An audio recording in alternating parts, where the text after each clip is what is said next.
Hello, welcome to IIGC 2019 and we have Mr. Dippal with us from AnchorCert. Hello sir, welcome to IIGC. Thank you. So as you were a speaker inside, you were talking about the hallmark. So how important has been this industry, how hallmarking has become such an important aspect of the industry, and there is a lot of substandard products which are available right now doing a false hallmark mark. So how do you deal with it? Who is responsible for it? Okay, before moving to England, I was working with the Government of India Mint. That time, Gold Control Act was there. Okay. So, under the Gold Control Act, only Mint was allowed to melt and refine gold. Uh-huh. So, if any jeweler has bought any piece of jewelry, they were not allowed to melt. They had to come to us. Uh-huh. So I was working with that time gold collection delivery center of Government of India in Mumbai in Ahmedabad. That was the first center, and we used to receive roughly 200 kg of jewelry every day. And you'll be surprised to know that India has a like 22 carat jewelry. Not even a single jeweler, and I specifically, not even a single jeweler was manufacturing 22 carat jewelry as 22 carat. Wow. The best I was able to see was 89%, which is much lesser than 22 carat. And when I became in charge of gold refinery Madras, Uh-huh. and their situation was even worse. So you can imagine that situation was prevailing in the country, that a lot of substandard product was in the market, and the situation was like 22 carat jewelry. The first person will manufacture 18 carat, and the manufacturer will sell it to retailers as 20, and he will sell it as 20. Consumer was getting 18 carat as 22 carat if he is very lucky. Yeah. Sometimes you will get 50% on 45. So the hallmarking was absolutely essential in this country, and actually I was the one actually who started this process. I remember BIS official came to me, and I just took them to World Gold Council, and we started the process. And I was here at that time actually. One Mrs. Bartla was also very much involved in this process. But the hallmarking scheme has come, and okay, initially I can say that okay, it was a very, very good initiative, but now it has matured. And once it has matured, then I was expecting that most of the issues would have been addressed by now. But today, when I was in the presentation, and I was hearing other participants also, I was told that if, like in case of hallmarking, we apply 4 hallmark. 3 are compulsory. Like one is the SA office mark. Second is the sponsored by the person who has manufactured or submitted jewelry to us, who's responsible for jewelry. And then the fineness mark. These are the 3 compulsory marks. And I was told, which really surprised me, that there is no way BIS can identify that this particular mark belongs to this particular SA center or this particular jeweler. So, and the reason given, like for example, there's CJJ sponsor mark, there are 10 CJJ. This is just an example.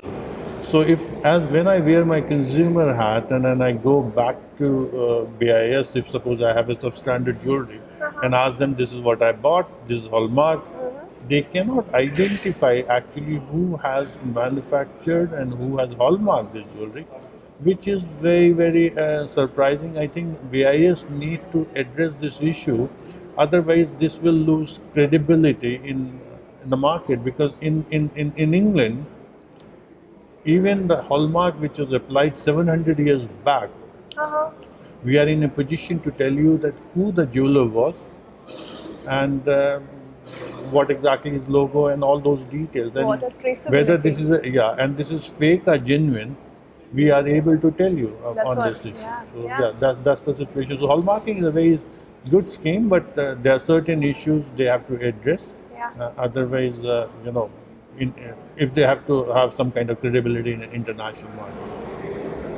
Well, this is really important in terms of who is responsible for this kind of situation. Like, if there is a hallmarking mark which has been done, which is done by a wrong person, and a lot of mixed gold is available in the market. That's what. Yeah, I mean, to be very frank, this is a very important question, and I have received number of emails from the government authorities Uh-huh. asking the similar question. Uh-huh. What exactly is that in England, it is a gentleman agreement. Because you imagine, like earlier in England, all the jewelry was being manufactured within the country. And it was gentleman agreement kind of thing that if by mistake, and anyone can make mistake, if by mistake we hallmark any substandard jewelry, That's what. then in that situation, SA office will be responsible. If it is detected that it is substandard, the customer can come to us with no question asked. We will compensate the customer by paying the difference of gold. But now, even in England, the jewelry is coming from different part of the world, and the mindset is different. So, uh, so we are also in the process of changing this particular law. But the question which was asked by government authorities that if the similar situation exists in this country, then actually who is responsible? My take on this that number one thing that if this fact comes to the notice of somebody, the substandard jewelry has been marked, then in that situation, as a first step, for example, when any jeweler is charged with product liability, the breach of statutory duty. First, the both SA and hallmarking center, the person who has hallmarked the jewelry as well as retailer, should be asked to demonstrate by documentary evidence that they have taken all the reasonable steps under the law and exercise the due diligence to ensure that offense is not being committed. So that is very, very important because that's part. So in UK, in the UK law, the due diligence and reasonable step is defined legally. So when I say reasonable step means you should have a system of control. And when I say due diligence, then it means that the system should work. So, for example, if I am manufacturing jewelry, then I must ensure that my jewelry is conforming to the declared purity. If I have marked 22 carat, then it should be. So for that, what step I will be taking? I will be sending my jewelry to assaying center, asking them to do the destructive test and tell me what is the purity. At the same time, because not every jewelry is manufactured in-house, so people subcontract. So my suppliers, cardigans and whatever you call it, they should be submitting some kind of certificate to me stating that this jewelry conforms to the declared purity. Purity. So Correct. they take some kind of responsibility. So that is my first. But if any of them fail to demonstrate by documentary evidence, then they have to be punished because there should be some deterrent. So now you have to understand the role of the hallmarking center. Hallmarking center, what they do when the lot of the jewelry is submitted to them, then in that situation they follow a statistical principle. They take a sample out of that and one or two samples. They cannot test the whole lot unless you have specifically asked them to carry out the 100% inspection. and then they check that particular item. If that item conforms to the declared purity, in that situation, statistically it is assumed that entire lot is of the same category, and they hallmark the item.